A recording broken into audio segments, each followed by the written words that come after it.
ការចាយវាយរបស់ household វិញរបស់ប្រជាជនទូទៅបើសិនជា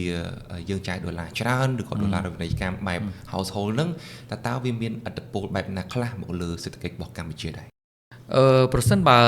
ប្រាក់ចំណូលយើងឬក៏ចំណាយចំណូលយើងជាលុយដុល្លារពិតហើយយើងវាខ្វះនឹងឯករាជ្យដែរអញ្ចឹងនយោបាយហិរញ្ញវត្ថុ monetary policy របស់យើងក៏វាអត់សូវ effective ដែរអញ្ចឹងទេអានឹងក៏បើយើងមើលទៅវាប៉ះពាល់ទៅដល់សេដ្ឋកិច្ចដែរប្រសិនបើយើងអត់គ្រប់គ្រងចរាចរណ៍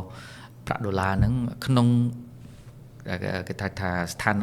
កម្រិតមួយដែលវានៅពេលដែលមានហានិភ័យអីវាអត់ប៉ះពាល់ខ្លាំងហើយយើងអាចគ្រប់គ្រងបានអញ្ចឹងអាហ្នឹងគឺជាការចូលរួមរបស់ធនាគារជាតិហើយដើម្បីធ្វើយ៉ាងណាឲ្យប្រជាជនយល់អំពីហានិភ័យហ្នឹងទៅហើយនឹងផលប្រយោជន៍នៃការប្រើប្រាស់ប្រាក់រៀលជាពិសេសប្រាក់រៀលហ្នឹងចំពោះប្រជាជនដែលមានកម្រិតប្រាក់ចំណូលទាបណាកម្មករកសិករហ្នឹងគឺការចាយវាយរបស់គាត់នៅតាមមូលដ្ឋានជាប្រាក់រៀលអញ្ចឹងបើយើងបើកលុយជាប្រាក់ដុល្លារគាត់យកលុយដុល្លារទៅដូរទៅប្រាក់រៀលហើយបានយកប្រាក់រៀលទៅចាយក៏ប៉ុន្តែបើយើងអាចកាត់បន្ថយបានល្អដើម្បីយើងជំរុញអាហ្នឹងក៏ជាផលប្រយោជន៍សេដ្ឋកិច្ចដែរបាទ transaction cost exchange rate cost ហ្នឹងអញ្ចឹងបើយើងជំរុញការប្រើប្រាស់ប្រាក់រៀលហ្នឹងក៏អាចជួយជំរុញទាំងឯករាជ្យ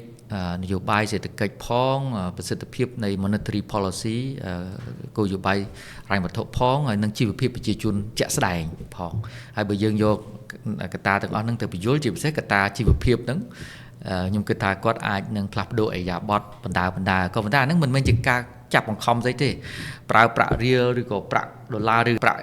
ប្រទេសផ្សេងទៀតហ្នឹងក៏មិនមែនជាការចាប់បង្ខំទេក៏ប៉ុន្តែឲ្យគាត់យល់ហើយគាត់ផ្លាស់ប្ដូរនៅអេយ៉ាប័តនៃការប្រើប្រាស់